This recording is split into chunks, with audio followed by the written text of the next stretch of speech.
Alright everyone, Cowboy Trades here, back with another update on Bitcoin. So, wow, today was one of the most volatile days that we've had in a while for sure, but you already know that. So let's get into the video. We're going to talk about our Bitcoin trade, price targets to keep your eyes on in the immediate short term, the news, we're going to answer why did we dump, and more importantly, why are we pumping back right now? Let's find out, shall we? Well, diving right into the news, today we had the US CPI report, came out relatively bearish. Headline inflation was basically stagnating, clocking in at 8.2%, previously at 8.3%. This was obviously bearish because consensus was 8.1 and we were above consensus, but core is really what mattered. We actually pushed up to new highs, clocking in at 6.6% above consensus of 6.5 and rising up from the previous month at 6.3%. So very, very bearish for core CPI. Over here, we've got a visual chart of the US core CPI, and as you can see right now, we're pushing up and making new cycle highs for inflation. Previously, the cycle highs was 6.5% for core CPI. Once again, now they're clocking in at 6.6%. So it looks like everyone who was hoping for inflation to have peaked was wrong. So it's just like we've been predicting. Yes, if you're looking at fast-moving, flexible categories of CPI such as food and energy, you can see right now we're getting some short-term release. But when we look at slower-moving categories of CPI, known as the sticky CPI, it's clear to see that even in today's CPI report, core and sticky CPI are making new highs. If we look at regular sticky CPI, this clocked in at 6.5%, and if we come over to core sticky CPI, you can see this is pushing up to 6.4%. Once again, new cycle highs.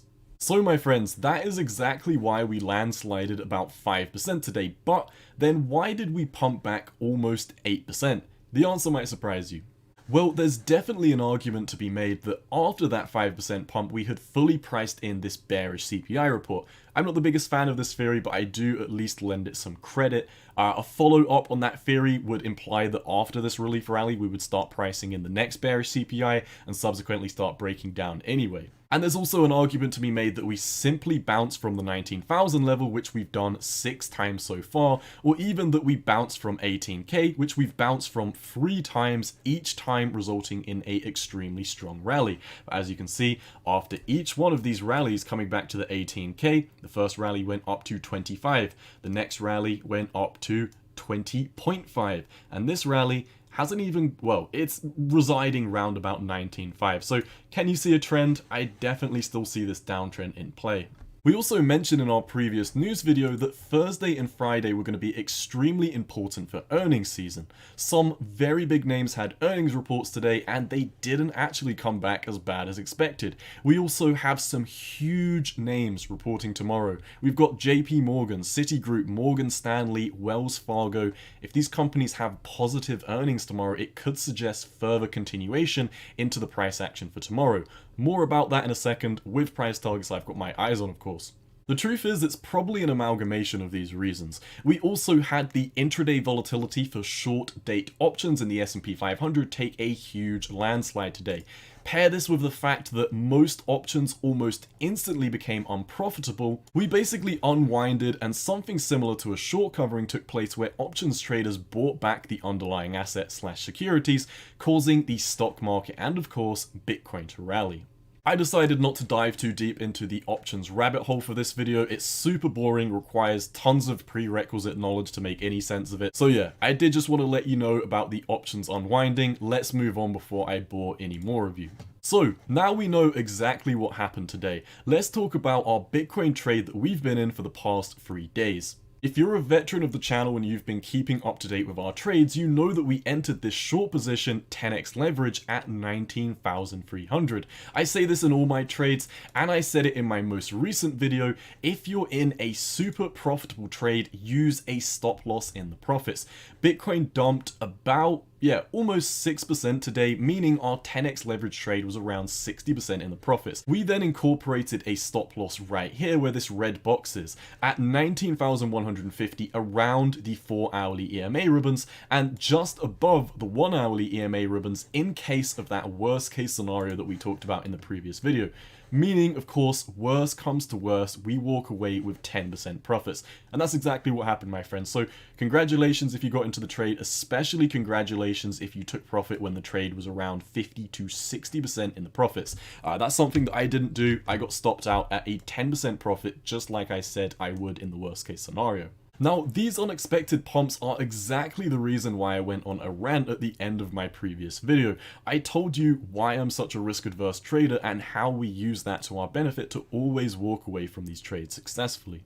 Let's move on and talk about a few other charts. I think this will paint a picture that nothing's really changed. Today, the US government bond 10-year yields shot up to 4%, the highest it's been since round about 2007. This is very, very bearish. When we look over at the stock market, you can see today we came down and made new lows, and right now I definitely think we're going to be making lower highs in the next couple of days. And as you can still see, these are lower highs right now from last week, so I really don't understand why every single one of these dead cat bounces, crypto Twitter, crypto YouTube just throws themselves out of bed, but it is what it is.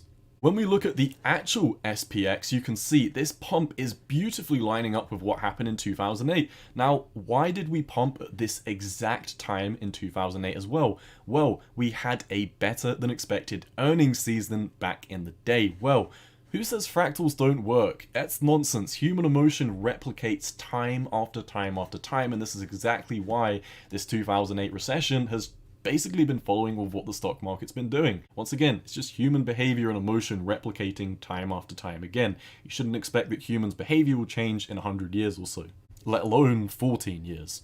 This is also one of the reasons why I'm not actively shorting right now, and I would definitely advise caution in the immediate short term for both the bulls and the bears. I'm going to wait until the dust settles in the next 24 to 48 hours before we go for our next trade. Once again, another reason why we're successful traders with 100% profitable trades on YouTube. We don't need to trade every day. We pick and choose the setups with the highest probability of making us money safely. The DXY is also showing some weakness today, however we are still above our daily EMA ribbons, and come on, does this look bearish to you? The dollar keeps on flipping previous resistance to support. I'm still expecting the DXY pumps up to 117 in the next month or so, but we could definitely come down to round about this 110 level in the immediate short term. Another reason why I'm on the sidelines waiting from a position of strength. But as you can see here, there's been many times where the DXY has resistance and it breaks down, breaks above it, and when it comes back and flips it as support, this is when we go off on these major runs to the upside. As you can see here, this was resistance, this was resistance, this was resistance, and we broke up and came back down and back tested it as support, and we just started this most recent rally. Now, we can definitely come up to this previous resistance, we can flip it as support and continue pushing up to this 117. This is the scenario that I find most likely.